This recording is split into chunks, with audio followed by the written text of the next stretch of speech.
Imagine two neighbors, same street, same type of house, same age. Both have decent jobs, both earn around $70,000 a year. But 20 years later, one of them retires comfortably with over $1 million saved. The other one is still working, still stressed, still wondering where all the money went. Here's the strange part: the second person wasn't lazy. They weren't reckless. They weren't gambling away their paycheck or buying luxury cars they couldn't afford.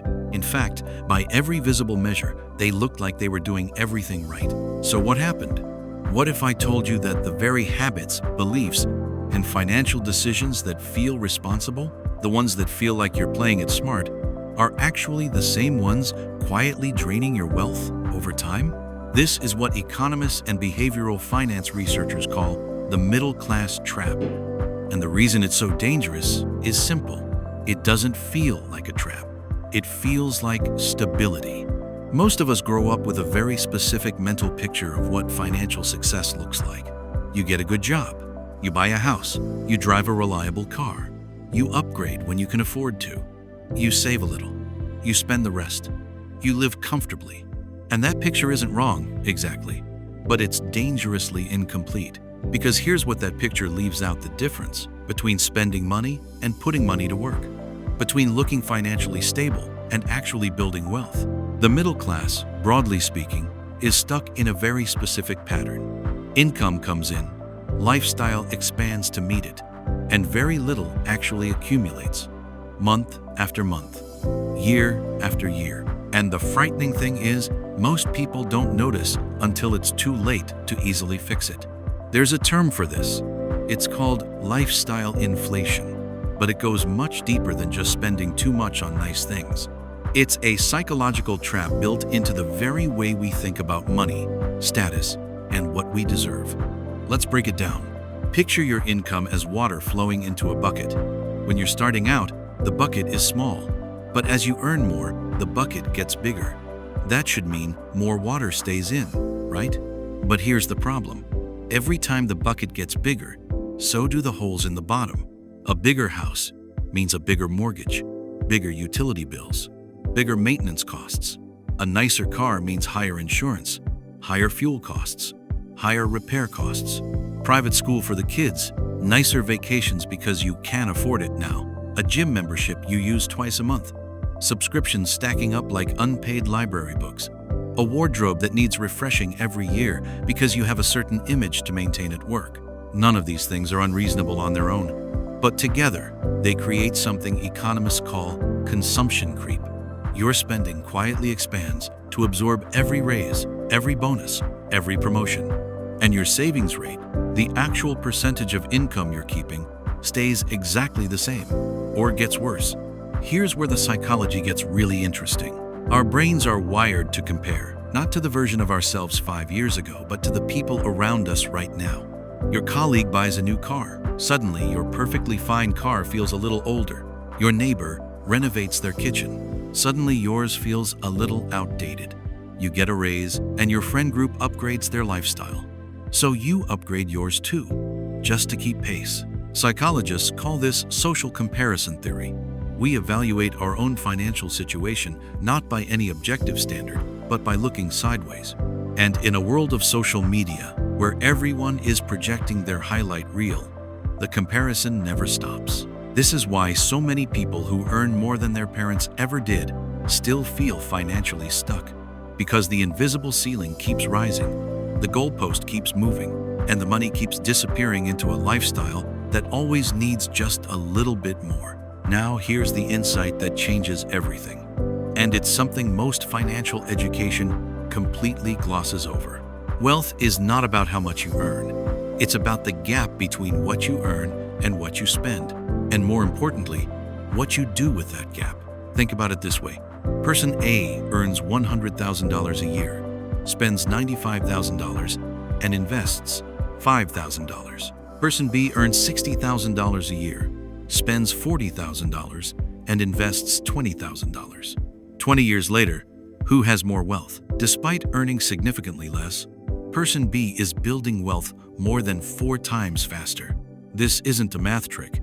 It's a mindset shift. The middle class trap isn't really about income level. It's about what behavioral economists call the wealth illusion, the tendency to confuse a high standard of living with actual financial security. We mistake looking wealthy for being wealthy. We mistake spending power for financial power. And here's the deeper layer that most people never think about.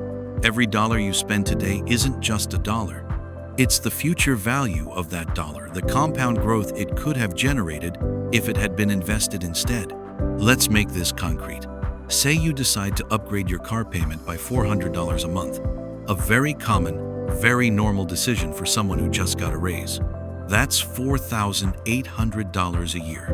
Invested in an index fund, averaging 7% annual growth over 30 years.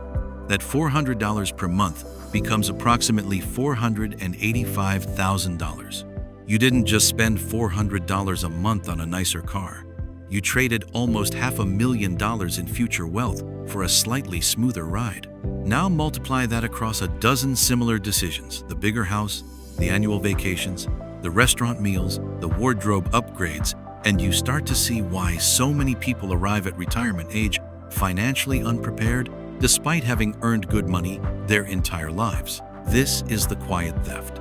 Not dramatic, not sudden. Just a slow, steady erosion of future wealth, disguised as present-day comfort.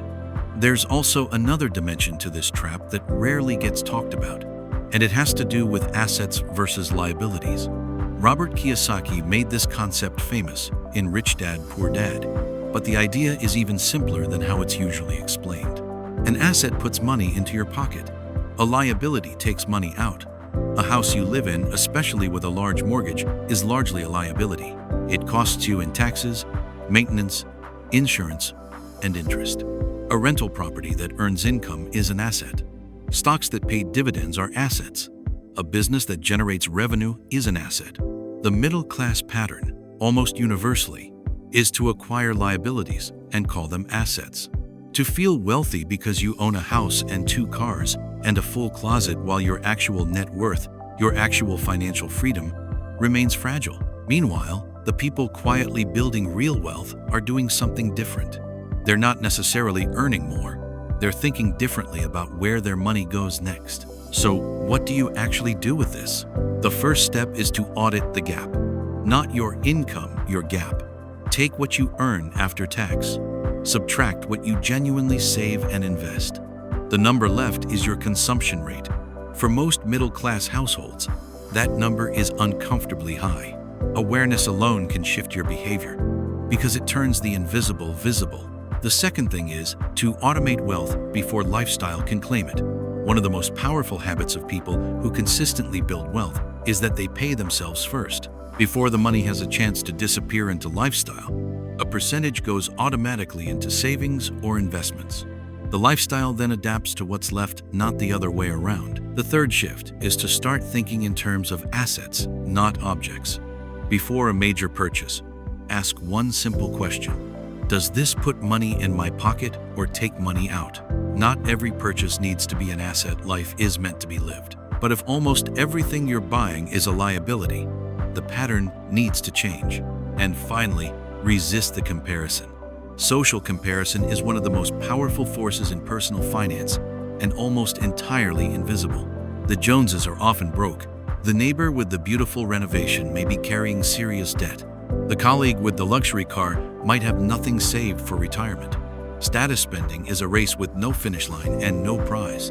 The real finish line is the day your money works harder than you do. The wealthy don't look the most affluent in the room. Often, they look surprisingly ordinary because they long ago stopped spending money to signal success and started using money to create it. Here's the thought I want to leave you with. The middle-class trap isn't a failure of income. It's a failure of financial imagination. It's the inability to see that every dollar has a future, that every choice compounds, and that the most expensive things you'll ever buy are the habits and beliefs you never question. The good news is that once you see the trap, you can stop walking into it. Once you understand that wealth is built in the gap in the space between what you earn and what you let disappear, you start making different choices. Small ones at first, then bigger ones. And over time, those choices compound just as surely as the money does. The two neighbors at the start of this story didn't end up differently because of luck or talent or even hard work. They ended up differently because one of them understood something the other didn't. Money doesn't just flow. It either builds or it drains. And the direction it moves is almost entirely determined by the decisions you make before you even realize you're making them. So the real question isn't whether you can earn more. The real question is, what are you doing with what you already have? Think about that.